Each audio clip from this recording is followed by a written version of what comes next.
لیکن یہ ایمان کی نعمت اسی وقت افضل ہوگی، اسی وقت اہم ہوگی جب ہمارا ایمان پر خاتمہ ہوگا۔ اگر ہمارا ایمان پر خاتمہ نہ ہوا تو آپ مجھے بتائیے کہ اس نعمت کا کیا فائدہ ہوگا؟ کچھ فائدہ ہوگا اس نعمت کا؟ بھئی ہم جتنی بھی نوافلی نفل عبادات کرتے ہیں، ذکر و اذکار کرتے ہیں، تلاوت کرتے ہیں، نماز ادا کرتے ہیں، لیکن ان سب کا جو مقصد ہے وہ یہ ہے کہ ہم اپنے ایمان کو بچا کر کے اس دنیا سے، اپنے ایمان کو بچا کر کے، اپنے ایمان کو بنا کر کے اس دنیا سے لے کر کے چلے جائیں۔ اگر ایمان پر خاتمہ ہو گیا تو پھر بعد کی جو منزلیں ہیں، بعد کے جو سفر ہیں وہ آسان ہو جائیں گے۔ اس لیے کہ جو دنیا کی زندگی ہے یہ بہت مختصر سی زندگی ہے، یہ ایک سفر ہے، اور اصل زندگی وہ آخرت کی زندگی ہے۔ اصل زندگی وہ آخرت کی زندگی ہے جو کبھی ختم نہیں ہونے والی ہے۔ اصل زندگی وہ آخرت کی زندگی ہے، اور ہم سب کو اس زندگی کی جو آنے والی ہے محدود زندگی ہے، کبھی ختم نہیں ہوگی، کبھی فنش نہیں ہوگی، اس زندگی کی تیاری کرنی ہے۔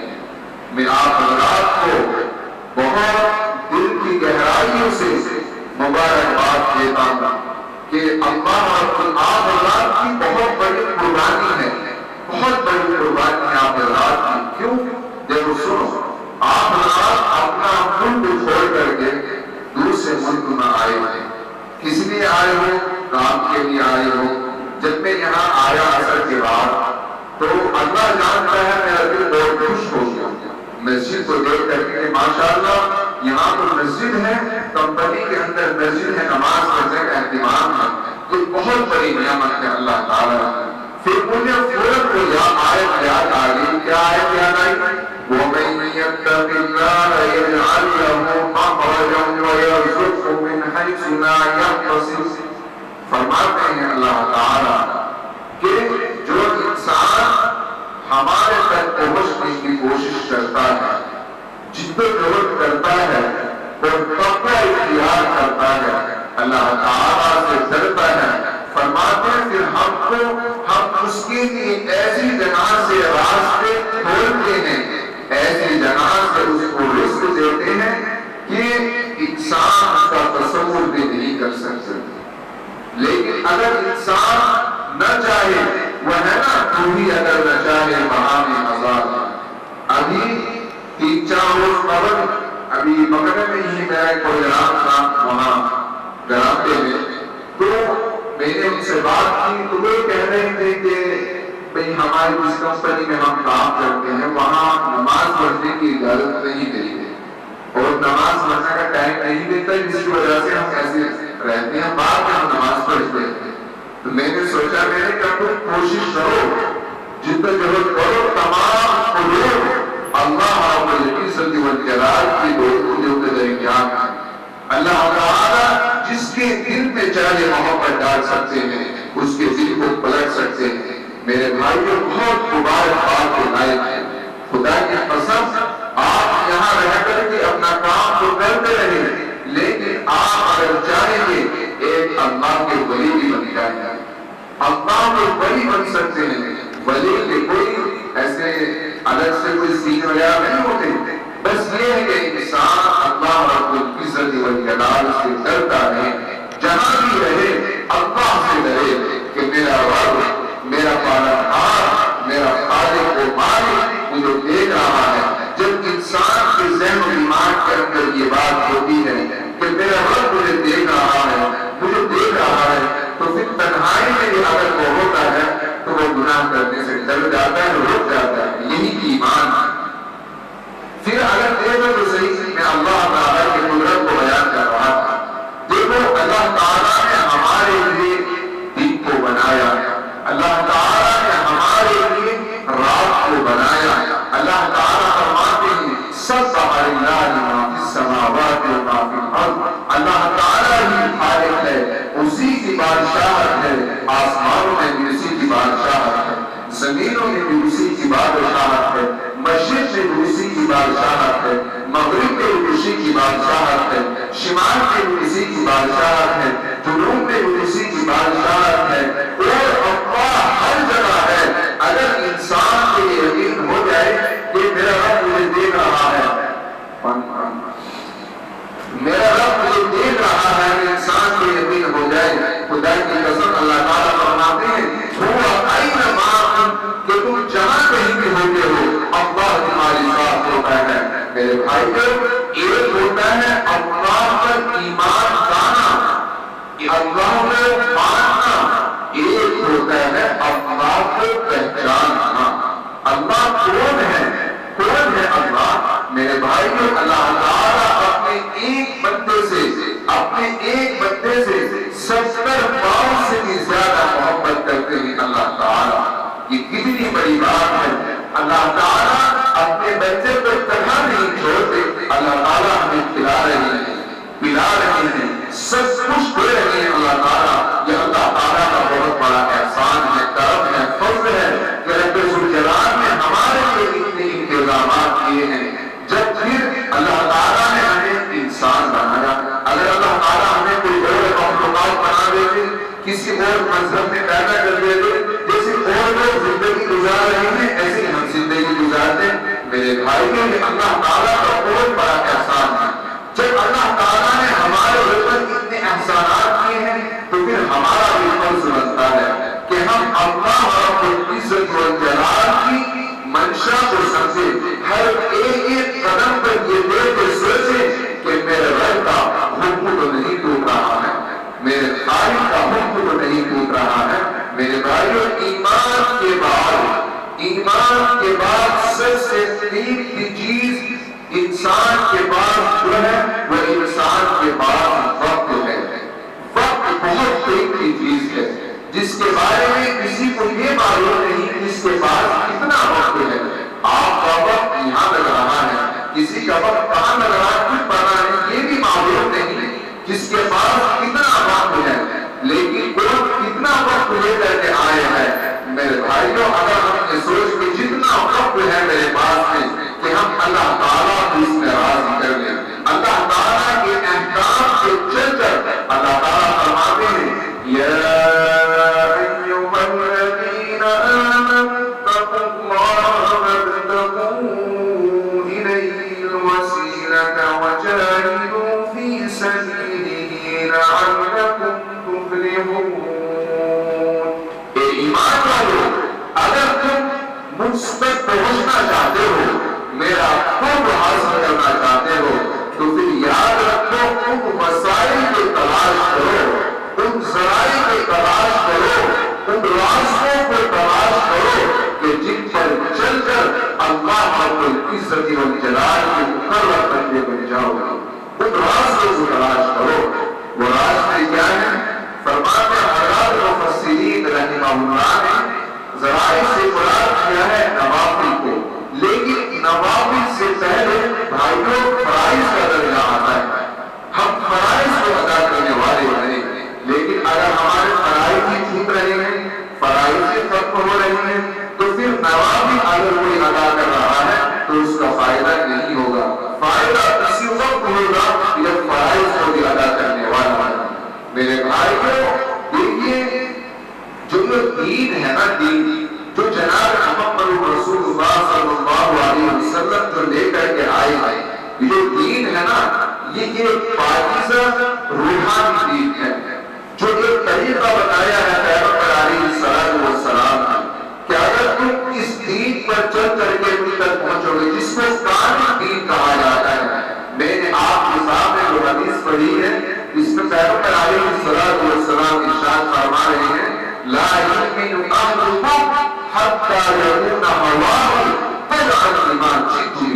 فرماتے ہیں کوئی بھی شخص اس وقت تک کامل ایمان والا ہو ہی نہیں سکتا جب تک کہ وہ اپنے آپ کو اس دین کے تابع نہ کر دے کہ جس کو لے کر کے آیا ہے۔ ایسا نہیں ہے، مثال کے طور پر ہم کیسے کرتے ہیں، ہم بعض مرتبہ ایسا کرتے ہیں کہ جب ہمارا دل چاہتا ہے ہم نماز پڑھتے ہیں، جب ہمارا دل چاہتا ہے ہم تلاوت کرتے ہیں، جب ہمارا دل چاہتا ہے ہم نوافل کا اہتمام کرتے ہیں۔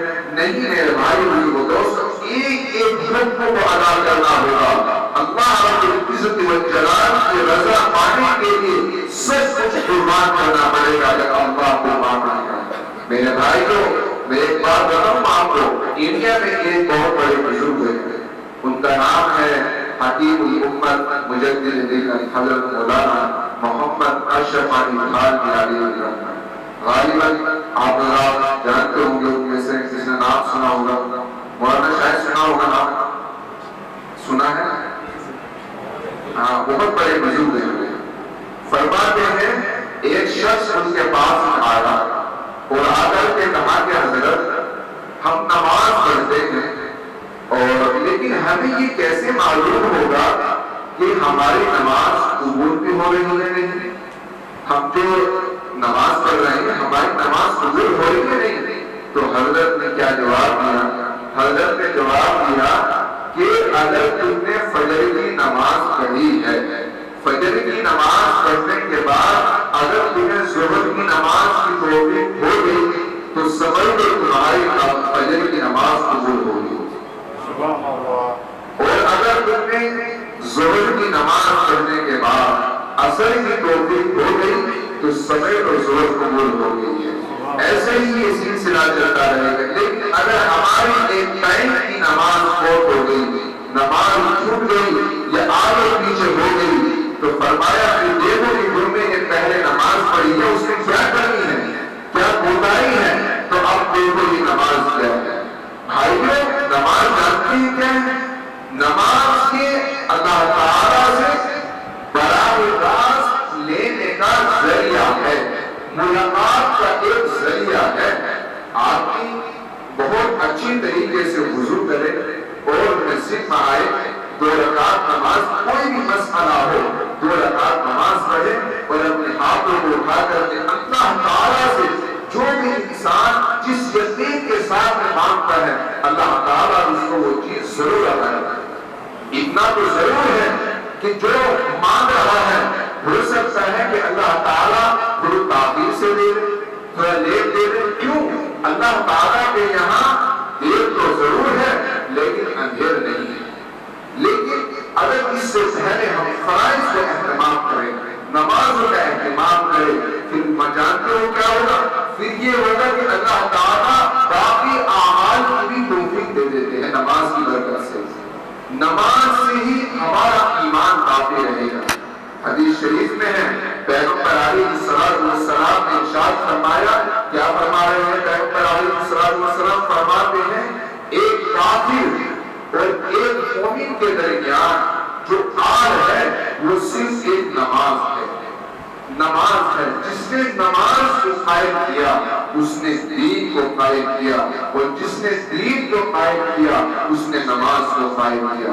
بھائیو بزرگو دوستو، یہ نماز ایسی چیز ہے کہ انسان کی روحانیت مضبوط ہوتی ہے، انسان کا باطن بھی بنتا ہے، انسان کا ظاہر بھی بنتا ہے اس نماز کی وجہ سے. پھر کیا ہوگا؟ اللہ تعالیٰ جب فرائض کی توفیق دیتے ہیں پھر اللہ تعالیٰ نوافل کی بھی توفیق دیتے ہیں. کچھ نفلی نماز ہوتی ہے، مثلا کون سی نمازیں ہیں؟ نمازیں ہیں جو جس کو ہم تہجد کی نماز کہتے ہیں، اشراق کی نماز کہتے ہیں، اوابین کی نماز کہتے ہیں، چاشت کی نماز کہتے ہیں. آپ سوچ رہے ہوں گے کہ ہم تو فرائض کو ادا کرنے میں وہی بہت بڑی بات ہے. نہیں میرے بھائی بزرگو دوستو، وہ اللہ ہے جو اس کی طرف تھوڑا سا چلتا ہے اللہ تعالیٰ بول کر کے آتے ہیں. پھر اللہ تعالیٰ ہر جگہ اپنے بندے کے ساتھ میں ہے. اگر انسان یہ طے کر دے کہ میں 40 دن تک 40 دن تک جو ہے کوئی بھی نماز نہیں چھوڑوں گا، کام کاج کرتے رہے لیکن نمازوں کا اہتمام کرے. میں دعوے کے ساتھ کہتا ہوں اگر کوئی تکبیر اولا کے ساتھ نماز پڑھنا شروع کر دے 40 دن تک وہ اللہ کا ولی بن جاتا ہے، اللہ کا ولی بن جاتا ہے. اگر کوئی اہتمام کر لے کہ میری نماز نہ چھوٹے، اس کے دل میں اللہ کی محبت آ جائے گی. پھر کیا ہوگا؟ جب نماز کے اہتمام کرنے والے بن جائیں گے اللہ تعالیٰ باقی نفلی اعمال کی بھی توفیق دیں گے جو انسان نماز کا اہتمام کرتا ہے. اسی لیے میرے بھائی بزرگو دوستو، کبھی بھی اللہ تعالیٰ بہت مہربان. دیکھو تو صحیح انسان ذرا سوچیں، ہم سفر میں ہیں، اور اللہ تعالیٰ فرماتے ہیں اگر تم شرعی اعتبار سے مسافر ہو گئے ہو 2 رکعت نماز پڑھو. اگر اللہ تعالیٰ فرماتے ہیں اگر تم بیمار ہوتے رہے ہو تو تمہارے اندر اتنی طاقت نہیں کہ تم کھڑے ہو کر کے نماز پڑھ سکو تو بیٹھ کر کے نماز پڑھ سکو. اگر اتنی بھی طاقت نہیں تو تم ایسا کرو کہ بیٹھ کر کے پڑھو, اشارے سے پڑھو, دیکھ کر کے پڑھو, لیکن پڑھو ضرور. پھر اللہ تعالیٰ کیا فرماتے ہیں اگر تمہاری کچھ نمازیں قضا ہو جائے تو تم ایسا کر لیا کرو کہ بعد میں نمازوں کو پڑھ لیا کرو. بعد میں نمازوں کو پڑھیں گے اللہ تعالیٰ خوش ہوتے کہ دیکھو یہ میرا بندہ ہے اتنی مصروفیت کے باوجود بھی نمازوں کی قضا کر رہا ہے. اور نماز کسی بھی حالت میں معاف نہیں ہے, کسی بھی حالت میں نماز معاف نہیں ہے. آپ ذرا سوچو کہ صحیح ہے کوئی انسان ایسا ہے کہ کبھی نماز پڑھی کبھی چھوڑ دی, کبھی پڑھی کبھی چھوڑ دی, جب اچھا لگا پڑھ دی, جب سست ہے چھوڑ دی. اللہ تعالیٰ فرماتے ہیں أَفَتُؤْمِنُونَ بِبَعْضِ الْكِتَابِ وَتَكْفُرُونَ بِبَعْضٍ فَمَا جَزَاءُ مَن يَفْعَلُ ذَلِكَ. فرماتے ہیں کہ تم یہ کیا کرتے ہو, ہمارے بعض احکام کو مان لیتے ہو, بعض کو چھوڑ دیتے ہو, جب اچھا لگتا ہے مانتے ہیں, جب اچھا نہیں لگتا اس کو چھوڑ دیتے نہیں. میرے بھائیوں پھر دوسری جگہ کیا فرماتے ہیں یا ایھا الذین آمنوا خذوا فی السلم کافۃ ولا تتبعوا خطوات الشیطان. ایمان والو دین میں اسلام میں پورے داخل ہو جاؤ, پورے آ جاؤ, بالکل اپنے آپ کو پکا سچا نمازی بنا کر کے ایک اللہ کو ولی بن جائیے. پھر کیا ہوگا اللہ تعالیٰ آپ کے اعمال کی توفیق دیں گے. کیوں اللہ تعالیٰ قسم کھا کر کے فرماتے ہیں والعصر ان الانسان لفی خسر. تمام انسان خسارے میں ہیں, تمام انسان خسارے میں ہیں, لیکن جو 4 شرط کو پورا کرنے والے ہوں گے. پہلے نمبر پر جو بیان کیا جا رہا ہے فرماتے ہیں ایمان, اعمال صالحہ. ایمان میں نے بتایا ایمان کس کو کہتے ہیں جب انسان کے پاس ایمان ہوگا, لیکن یہ ایمان بڑھتا بھی ہے, ایمان گھٹتا, زیادہ ایمان والا ہوتی ہے ایمان بڑھتا بھی ہے, ایمان بڑھتا بھی ہے. دیکھو بڑھا ہوا ایمان اللہ تعالیٰ کو پسند ہے. اللہ تعالیٰ فرماتے ہیں کہ اگر تم میری عطا کردہ نعمتوں کے شکر گزار بندے بنو گے, قدر کرو گے, تو میں اس کو بڑھاؤں گا. لئن شکرتم لأزیدنکم ولئن کفرتم ان عذابی لشدید. پھر اگر تم میری عطا کردہ نعمتوں کی ناقدری کرو گے, شکر گزار بندے نہیں بنو گے, تو پھر میں ان نعمتوں کو چھین دوں گا. اب چھیننا کیا ہوتا ہے, بعض مرتبہ ایسا ہوتا ہے ہمارے پاس کچھ نعمت ہے لیکن ہم اس سے فائدہ نہیں اٹھاتے. ہمارے پاس نعمت تو ہے, آپ ذرا سوچیں ایک باپ ہے, اس کے پاس اولاد اللہ تعالیٰ دے رکھی ہے, اولاد ہے, لیکن ایک اولاد ہی ہوتی ہے جو باپ کو عزت کے مینار پر پہنچا دیتی ہے. ایک اولاد ہی ہوتی ہے جو باپ کو ذلت کے گھاٹ مار دیتی ہے. ایسے ہی میرے بھائیو ایمان کی اللہ تعالیٰ کی نعمت ہے, اور بڑھتا ہوا ایمان اللہ تعالیٰ کو پسند ہے. جب ہم اللہ تعالیٰ کا شکر ادا کریں گے, اللہ تعالیٰ کا شکر کیا ہے, بڑی نمازوں کا اہتمام کرنے والے نمازوں کی پابندی کریں. پھر جب ہم نماز پڑھنے والے بن جائیں گے اللہ تعالیٰ ہمارے سینوں کو روشن کر دیں گے, ہمارے ذہن دماغ کو روشن کر دیں گے. اللہ تعالیٰ حکمت کی باتیں, علم کی باتیں ہمارے ذہن دماغ کے اندر ڈالنا شروع کر دیں گے. یہ علم جو ہوتا ہے نا, جو اچھی باتیں ہوتی ہے, حکمت کی جو باتیں ہوتی ہے, جو علم ہوتا ہے, جانتے ہی کسی کتابوں سے نہیں آتا. یہ ایک نور ہے جو اللہ تعالیٰ اپنے محبوب بندے جو اللہ تعالیٰ کے ہوتے ہیں ان کے ذہن دماغ کے اندر اللہ تعالیٰ یہ علم ڈالتا ہے میرے بھائیوں. اور اس کے بعد انسان کے اندر سے اچھی باتیں کرنا شروع ہو جاتی ہیں. پھر کیا ہوتا ہے, اللہ تعالیٰ فرماتے ہیں اے میرے بندو تم اگر میرے دین کی مدد کرو گے, میرے دین کی نصرت کرو گے, تو میں تمہاری مدد ضرور کروں گا اور تم کو دشمن کے سامنے ثابت قدمی عطا کروں گا. یا ایھا الذین آمنوا ان تنصروا اللہ ینصرکم ویثبت اقدامکم. ایمان والو اگر تم میرے دین کی مدد کرو گے, نصرت کرو گے, میں تمہاری مدد ضرور کروں گا. اب جتنے یہاں لوگ ہیں بھائیوں, خدا کی قسم آپ ذرا سوچو تو صحیح, آپ یہیں رہتے ہیں, باہر نہیں جاتے, کمپنی کرتے رہتے ہیں,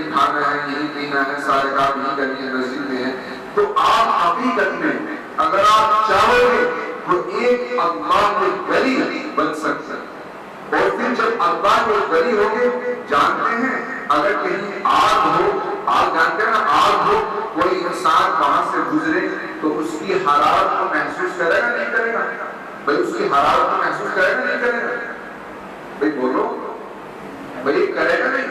اور ایسے ہی جو جہاں کہیں برف ہو، برف کی سیل ہو، کوئی انسان وہاں سے گزرے تو اس کی ٹھنڈک کو محسوس کرے گا نہیں کرے گا؟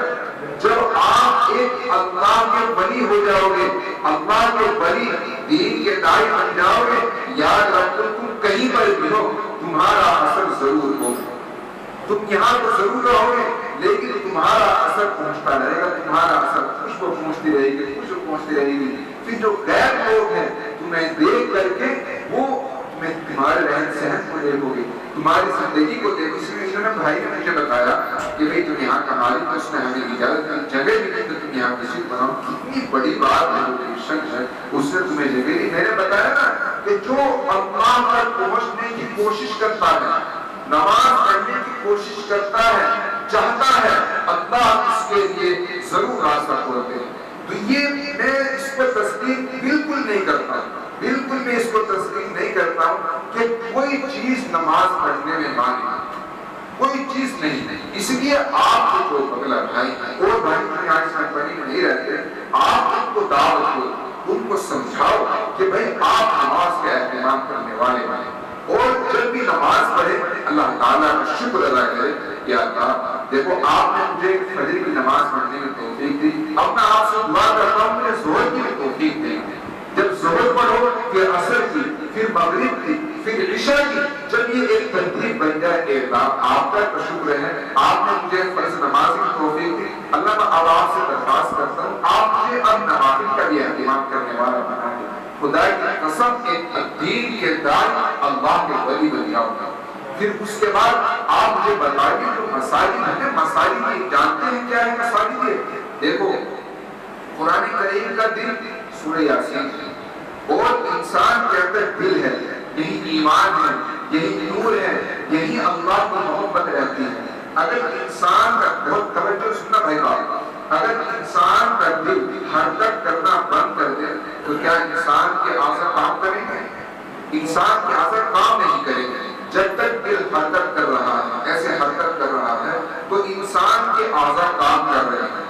ایسے ہی جو مساجد ہوتی ہیں یہ بستیوں کے دل ہوتے ہیں، اور اگر آپ ان کو آباد رکھو گے، آپ ان کو آباد رکھو گے، مسجد کو جانتے ہیں، پھر اس کے اثرات دور تک پھیلیں گے مساجد میں.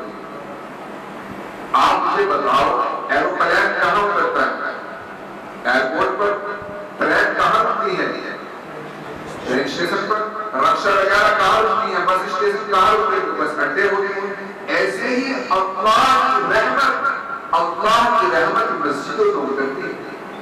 اگر آپ مسجد میں جتنا کہ آپ کے پاس ٹائم ہے، میں اس لیے کہہ رہا ہوں یہاں مسجد ہے، جتنا کہ آپ کے پاس ٹائم ہے، اگر آپ موبائل کے دھندے میں نہ لگ کر کے، میں ایک حدیث سناتا ہوں، فرمایا آپ کے ساتھ سناتے نعمتان مغبون فیہما تصیر من النار الصحۃ والفراغ. مجھے موبائل سے یاد آ گئی انسان کی زندگی کو جو تباہ کرنے والی ہے میرے بھائی کو بڑا موبائل ہے جس نے انسان کی.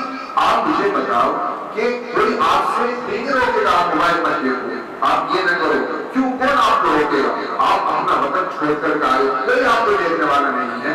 آپ خود اپنے نگراں ہیں، آپ خود اپنے محافظ ہیں، آپ خود اپنے دیکھ بھال کرنے والے ہیں. میرے بھائیوں ایک مجھے بات یاد آ رہی ہے، میں بہت ادب احترام سے آپ سے درخواست کرتا ہوں، گزارش کرتا ہوں بھائیوں، جس کے اندر ایمان نہیں ہوگا نا، اگر وہ نماز پڑھے گا تو وہ نماز کسی کام کی نہیں ہے. ایسے ہی جب موبائل کا غلط استعمال کریں گے، موبائل کو زیادہ رات تک دیکھیں گے، زیادہ موبائل کا استعمال کریں گے، پھر جانتے ہیں اس کے نقصانات کیا ہیں؟ اس کے نقصانات یہ ہیں کہ انسان کے اندر سے ایمان ختم ہوتا رہے گا، ایمان ختم ہو جائے گا. کیوں؟ جب ایمان بڑھتا ہے تو ایمان کی گھٹتا بھی ہے.